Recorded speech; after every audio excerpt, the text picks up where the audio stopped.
Assalamualaikum warahmatullahi wabarakatuh. Waalaikumsalam. Waalaikumsalam warahmatullahi wabarakatuh. Selamat pagi ibu-ibu yang berhadir di pertemuan hari ini. Pagi, Salam Pak. sehat untuk kita semua.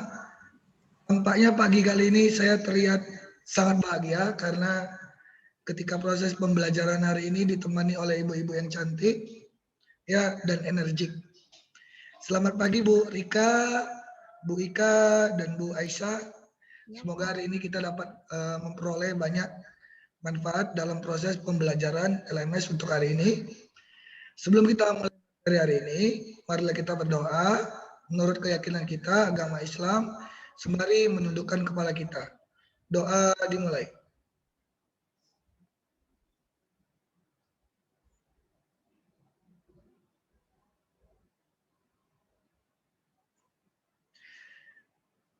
Doa selesai.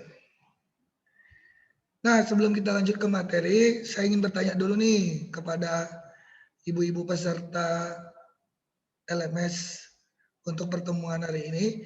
Gimana nih kabarnya dan gimana nih tugas-tugas untuk pertemuan sebelumnya? Bu Rika, gimana Bu Rika? Ada kendala untuk tugas di hari sebelumnya? Alhamdulillah Pak, nggak ada, semuanya beres dan lancar. Dan saya juga sudah memahami materi yang sudah disampaikan. Kalau Bu Ika gimana Bu Ika? Ada kendala tugasnya kayaknya Ibu kemarin agak sedikit lambat itu ngirim tugasnya.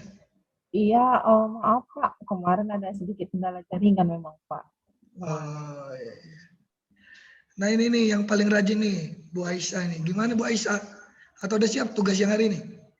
Sudah Pak, sudah saya kerjakan dengan semaksimal mungkin dan alhamdulillah setiap materi yang saya pelajari saya mendapatkan wawasan yang cukup untuk materi selanjutnya. Oke, mantap sekali ya. Oke, berarti dengan kita adakan seperti ini mengingat tugas di yang hari lalu akan kita bawa ke materi yang hari ini. Dan di materi hari ini kita akan belajar itu tentang literasi digital. Mungkin sebagian dari ibu-ibu di sini sudah sering mendengar literasi digital itu seperti apa. Ini saya akan coba share materi saya dalam bentuk PPT.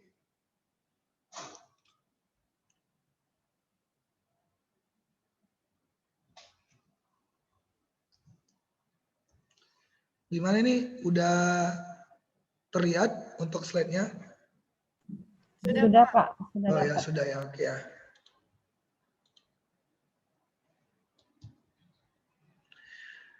Nah, di materi kali ini saya akan khusus memberikan pengarahan dan pembelajaran untuk ibu-ibu tentang literasi digital, di mana fokus pembelajaran kita itu pemanfaatan gawai berbasis Android untuk pembelajaran dan literasi digital.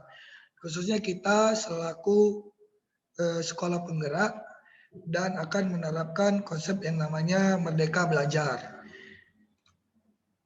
Nah, sebelum kita masuk di materi berikutnya, coba saya mau tanya dulu nih sama Bu Rika, contoh perkembangan TIK di sektor pendidikan yang sudah Ibu ketahui dan Ibu jalani, kira-kira apa ya Bu ya, Bu Rika ya?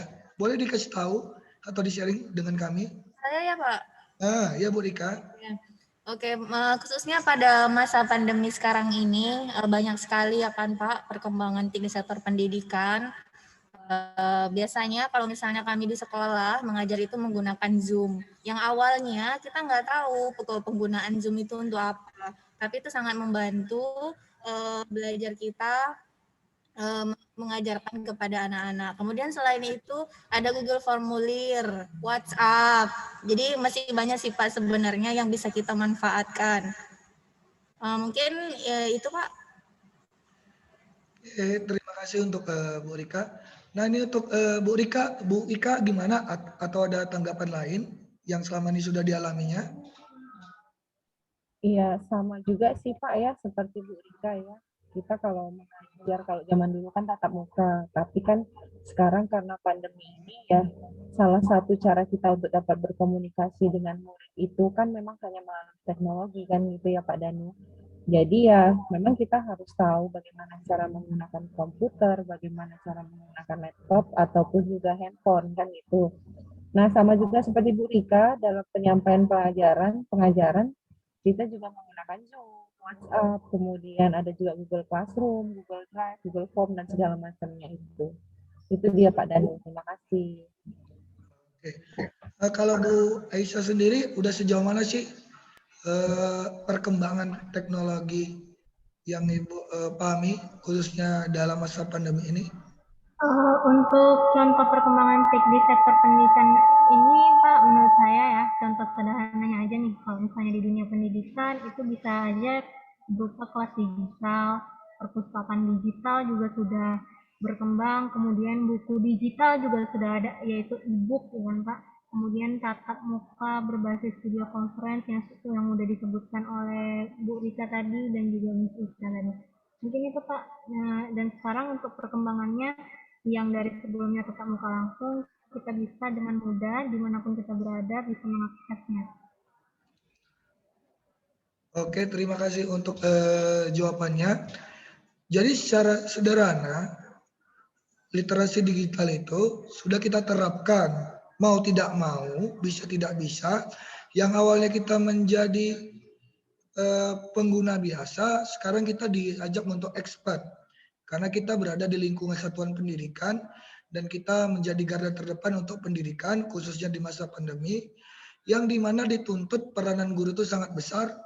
Bagaimana cara membuat pembelajaran yang awalnya berbasis tatap muka menjadi pembelajaran berbasis jarak jauh dan wajib sama, ya tidak hilang esensinya dengan pembelajaran tatap muka. Nah, apa itu literasi digital? Nah, di sini mungkin ibu-ibu sudah dapat melihat secara sederhana, artinya literasi digital adalah pengetahuan dan kecakapan umum untuk menggunakan media digital, ya. Nah, ini contoh kita nge-Zoom, kita kan memakai media digital. Kita menggunakan laptop, kita menggunakan smartphone, itu kan perangkat digitalnya. Dan alat-alat komunikasi atau jaringan dalam menemukan, mengevaluasi, dan menggunakan, serta membuat informasi dan memanfaatkan secara sehat. Yang paling penting ini, memanfaatkan secara sehat. Jangan kita menggunakan literasi digital tidak sehat. Kenapa? Kita garda terdepan pendidikan. Jika kita aja tenaga pendidik tidak sehat menggunakannya, gimana nanti kita menerapkannya ke mungkin siswa didik kita? Ya, bijak, cerdas, cermat, tepat, dan patuh hukum dalam rangka membina komunikasi dan interaksi dalam kehidupan sehari-hari. Ingat, pembelajaran itu harus kita buat menarik. Ya, menarik itu harus juga bermanfaat. Ya, bermanfaat itu juga harus disesuaikan dengan kaidah-kaidah kita selaku guru. Ya, jangan nanti menyalahi aturan. Ya, untuk ibu-ibunya, kita buat pelajaran itu semenarik mungkin, tapi tidak mematuhi kaidah-kaidah selaku kita tenaga pendidik. Nah, itu juga perlu dipahami sama-sama. Nah, tujuan kita dari sesi ini untuk literasi digital, yang pertama itu merefleksikan kesiapan pribadi menggunakan perkembangan teknologi dalam dunia digital. Karena kita sekolah penggerak, ya namanya aja sekolah penggerak merdeka belajar. Dan kena lagi di masa pandemi, yang segala sesuatunya itu berbasis tentang digital. Mengidentifikasi produk-produk platform teknologi sekolah penggerak, ya. Menyusun rencana untuk meningkatkan kemampuan literasi digital dalam memanfaatkan produk-produk platform teknologi sekolah penggerak. Nah, produk-produknya seperti tadi yang disebutkan Bu Rika, Bu Aisyah, dan Bu Ika. Contoh Google Meet, Zoom, ya kan, Google Form, dan masih banyak yang lainnya. Itu termasuk contoh dari produk-produk platform digital, khususnya untuk sekolah digital atau sekolah yang melaksanakan proses belajarnya secara daring, ya. Berikutnya ini, tentu yang paling dasar yang kita miliki sebagai perangkat gawai itu pastinya smartphone atau handphone. Nah, gawai sendiri merupakan suatu peranti atau instrumen yang memiliki tujuan atau fungsi praktis secara spesifik dirancang untuk lebih canggih dibandingkan teknologi yang diciptakan sebelumnya. Ini mungkin kalau Bu Rika, Bu Ika, atau Bu Aisyah lihat nih ya. Dulu namanya telepon genggam, ya kan, berubah menjadi mobile phone, ya kan. Berikutnya lagi menjadi smartphone. Tentu ada perbedaannya. Kalau dulu masih telepon genggam itu biasanya masih terkoneksi dengan adanya dudukannya dan tidak bisa jauh, ya kan. Kemudian lagi muncul berikutnya, ya sudah mulai pintar teleponnya, ya sudah mulai bisa menjadi handphone, ya kan. Tapi fiturnya tidak seperti smartphone. Kalau handphone dia fiturnya cuma bisa nelpon, SMS, internet seadanya, dan foto. Sekarang itu sudah namanya smartphone. Apa yang dilakukan komputer bisa dilakukan di smartphone, bahkan jauh lebih canggih. Berikutnya, apa sih manfaat gawai khususnya kita nih selaku tenaga pendidik? Itu memperlancar komunikasi karena kita tenaga pendidik untuk mempercepat alur pertukaran informasi di antara kita sesama tenaga pendidik dan juga antar murid dan tenaga pendidiknya. Mengakses informasi karena di internet pasti informasi tidak terbatas, bahkan mengalahkan kemampuan kita selaku tenaga pendidiknya. Wawasan bertambah, hiburan, gaya hidup, alat kerja, dan sarana pembelajaran. Ya, e-learning. Ya, e-learning merupakan sarana pembelajaran yang saat ini sedang kita galak-galakan khususnya di sekolah penggerak. Berikutnya, ini juga yang perlu kita pahami dan untuk disosialisasikan kepada siswa didik kita di kelas. Dampak negatif penggunaan gawai yang pertama itu masalah kesehatan. Khususnya di saat PJJ. Banyak anak didik kita yang menggunakan gawai tidak pada waktu yang ditentukan. Contoh, pembelajaran aktif cuma sampai jam 12 siang. Tapi masih ada yang menggunakan smartphone dari jam 1 hingga ke jam 12 malam. Beralasan dengan orang tua bahwasanya itu sedang mengerjakan tugas. Padahal bermain game. Nah, itu kan dapat mempengaruhi kesehatan. Tidak hanya pelajar, tetapi kita juga termasuk kategori tersebut. Jadi untuk itu marilah kita sama-sama cerdas dalam menggunakan gawai. Ya, walaupun di gawai tadi terdapat banyak informasi yang berguna untuk literasi digital. Gangguan tumbuh kembang. Ini lebih disederhanakan dengan adanya namanya radiasi.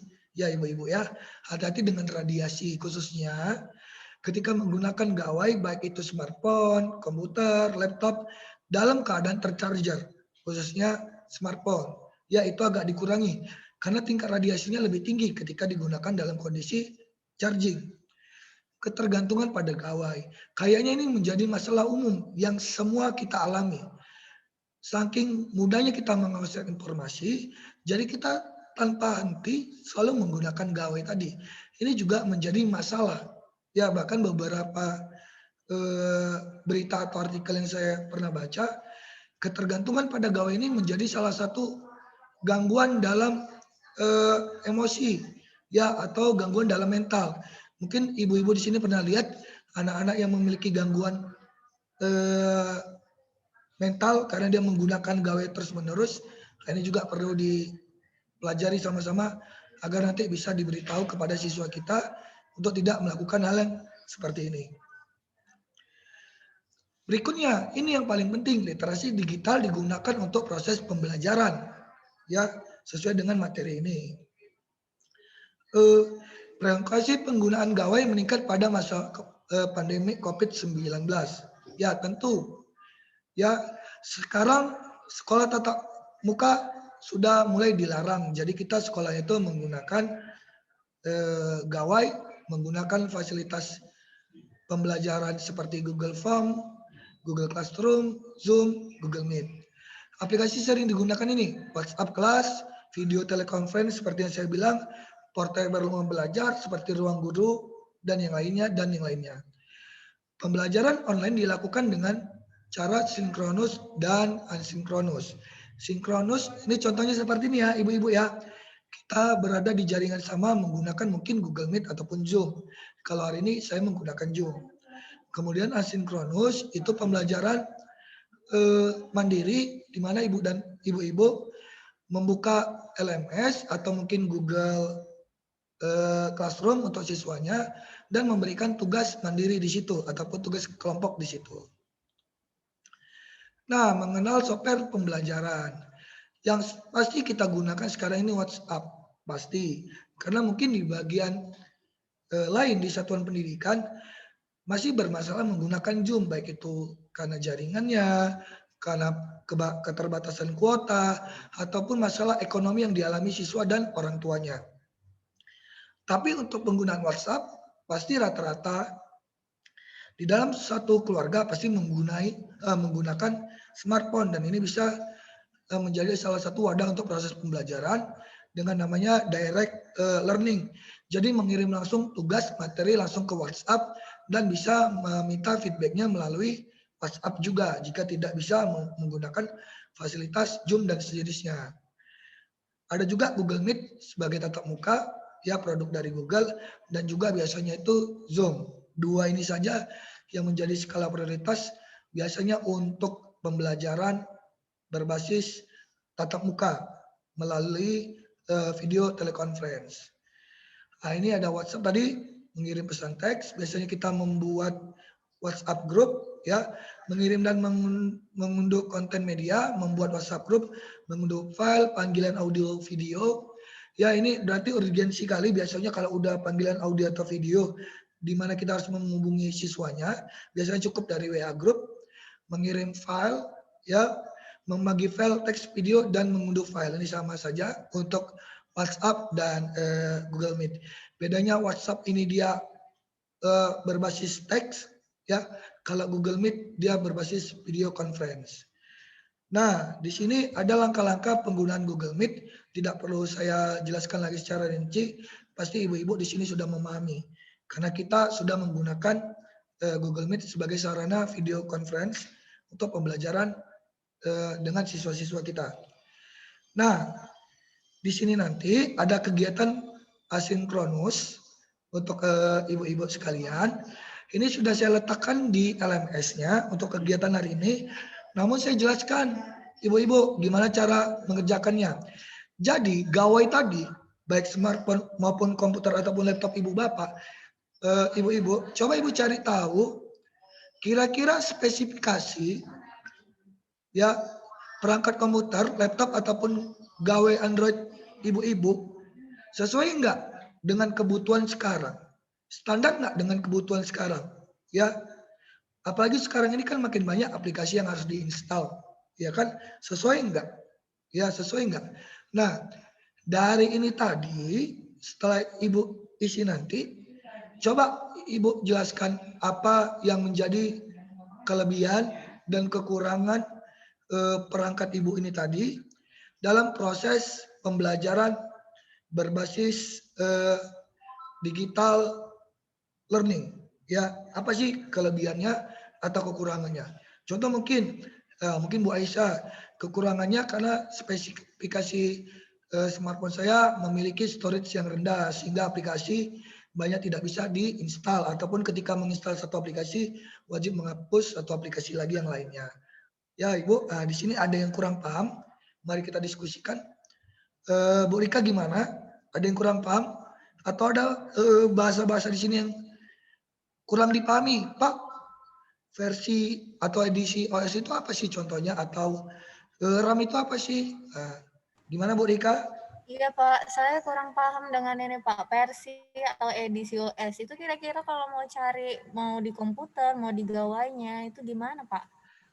Oke. Terima kasih ya. Nah, ini juga sih bagus pertanyaannya. Karena mungkin kalau kajian IT pasti tahu.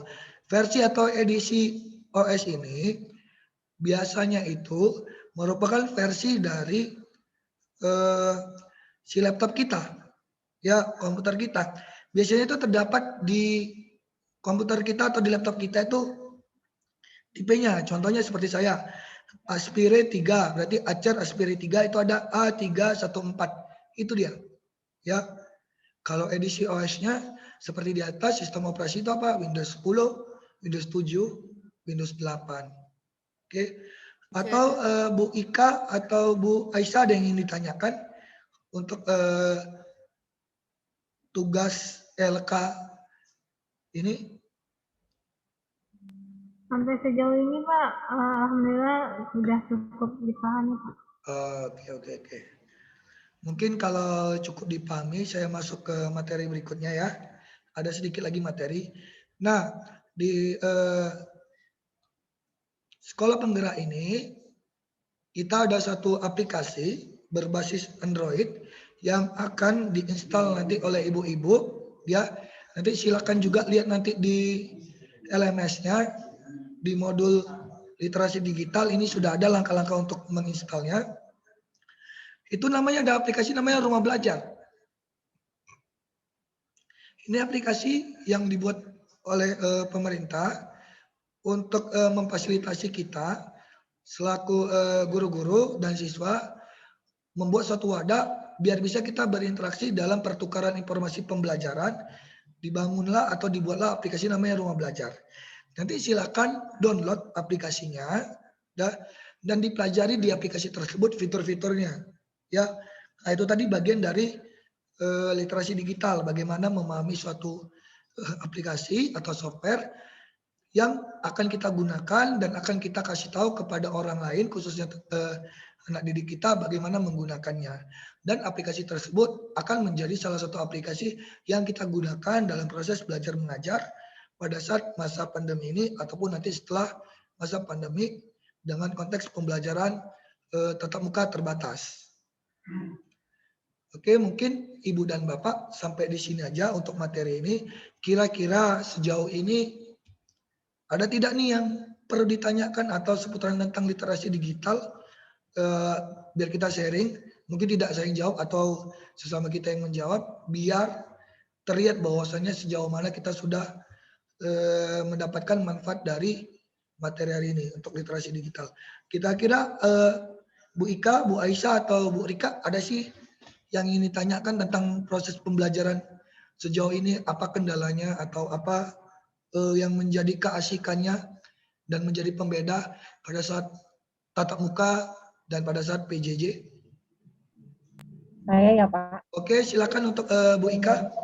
Ya, kalau dibilang tatap muka dengan PJJ sekarang ini, saya sih memang lebih memilih ke tatap muka ya Pak.